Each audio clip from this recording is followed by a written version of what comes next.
everybody, welcome back to Let's Talk, and you are here with me, Meera.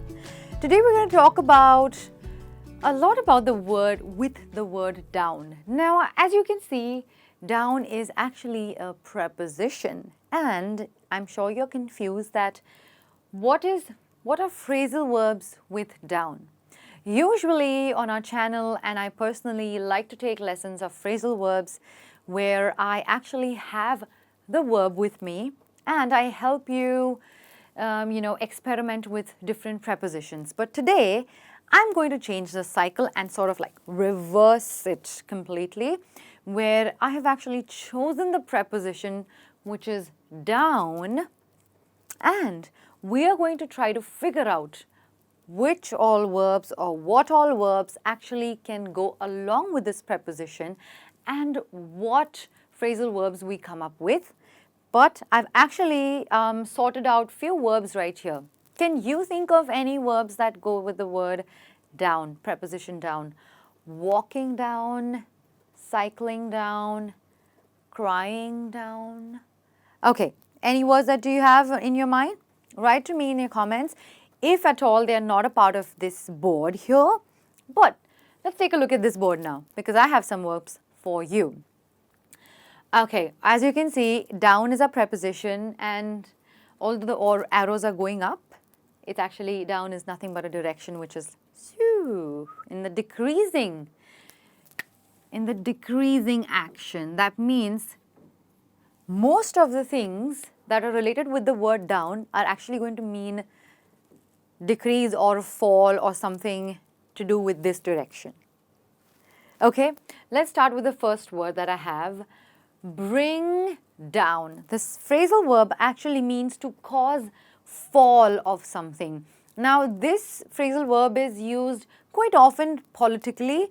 For example, people might say, the citizens are hell-bent upon bringing down the government, or the college students are hell-bent upon bringing down the university rules. Okay, so bring down means nothing but to cause fall. To cause fall of something or to cause fall of someone. Now that's one word with the preposition down, and it makes total sense to me. Another verb that I have is settle. Now I'm sure you must have heard this phrasal verb together quite often. Have you used it? I think you have, because settle down has two meanings. Okay, one is to calm down. I have a sister of mine who's so nervous and so anxious, and so she gets anxiety attacks so often that I have to settle her down before I explain anything to her or motivate her. So I would say, hush there, settle down now, we will think about a solution. That means I'm just asking her to calm down, okay? To calm down. But, like I said, it has two different meanings. One is to calm down, and the second one, any guesses? Okay, it actually means to just start a family and just, become a mature person that way, what the society thinks it is. But settle down is nothing but to start a family, okay? So I'm thinking of settling down now, and since I already have a good job, I'm thinking of settling down is something that people say. Or you can say that my brother is planning to settle down and start a family. There's no problem if you want to join the same meaning back to back, where you mention the phrasal verb settle down and also mention to start a family. It just means the same, and you're just enhancing your sentence. So calm down and start a family.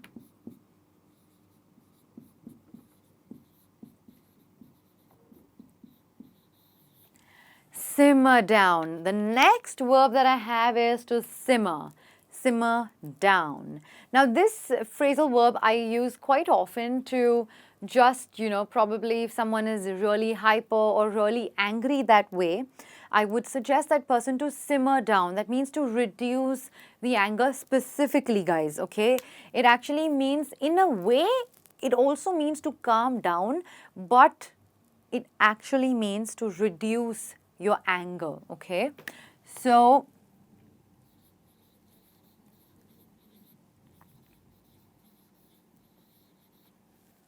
okay, so I would say before you say anything, simmer down and then talk to people. Otherwise, you might end up saying the wrong things in the wrong way. Okay, that's why simmering down is important before you say anything to your loved ones. All right, guys, next up is the verb break. A lot of confusion here, but don't worry, there are just two simple plain meanings to it. To break down. Something, when something breaks down, what actually comes to your mind? Just imagine, just close your eyes for a second and hear this example out.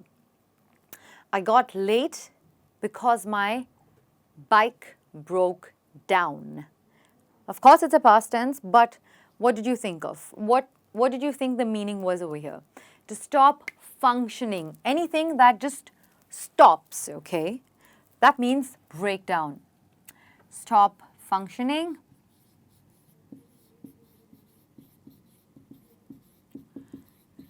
And like I said, there's another meaning to it.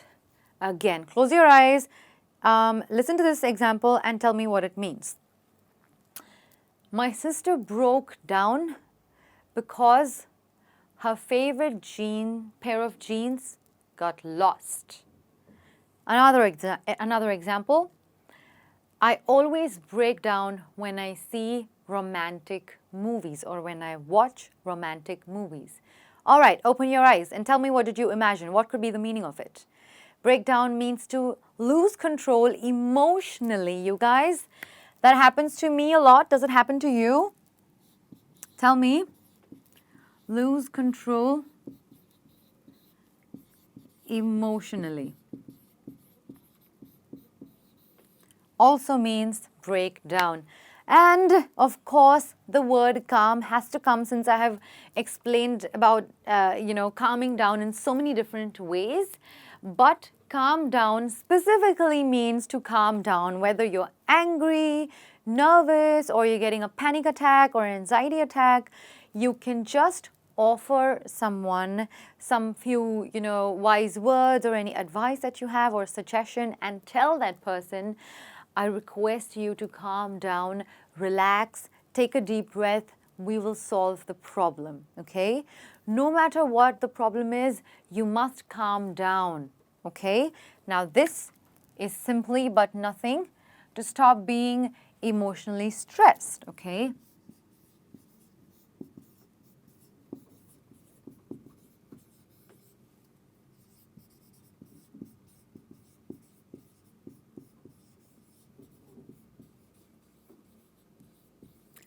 To stop being emotionally stressed, as simple as that. Okay, I think I need to add another S over here. It's so weird to actually write on the board because sometimes you don't understand the spelling, but I did and I corrected it immediately. Okay, now moving on, cut down. Okay, now let me give you an example. Imagine the meaning and tell me what you think of. My friend needs to cut down on his smoking habit. What did you think of? The meaning of cut down. All right, one more example. I think I'm going to cut down on my carbs. I'm dieting. What could it mean? Nothing but to reduce something, okay? To reduce. To cut down is to reduce on the carbs, on the smoking, on the alcohol, anything that is not good for you or not good to your health, for your health. You cut down on it, all right? Now, the next up we have burn, burn down. A very, very obvious phrasal verb, is it? Can anybody tell me what this actually means? To burn down something, right? To actually burn down things to ashes, to destroy something by fire or destroy something to ashes, okay? To destroy by fire.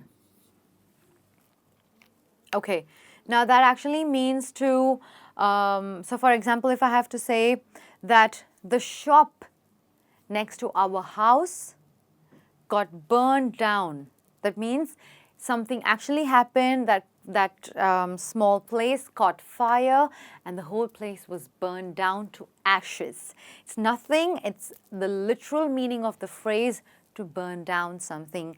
And the last phrasal verb for the day, you guys, is to turn down. Again, two meanings. What could be the first one? Let me give you an example. I turned down the company's offer. What do you think that is? To reject something. To turn down an offer literally means to reject something, okay? To reject. I turned down the company's offer, or I turned down the proposal, or she turned my proposal down. That means probably a guy asked a girl out or to marry him and the girl said no. That too means to turn down, to reject something. There's another meaning, like I said. Probably you are playing loud music in your apartment or in your flat and your neighbors come to you and say that, could you please turn down the music? It's getting too loud. That means to reduce or to lower, okay? To lower the voice, to lower the noise, means to turn down as well. It's two meanings, one word, one phrasal verb. I'll be back very soon with a new and interesting lesson just for you guys. Until then, keep practicing, keep smiling, spread a lot of love. This is me, Meera. Ciao.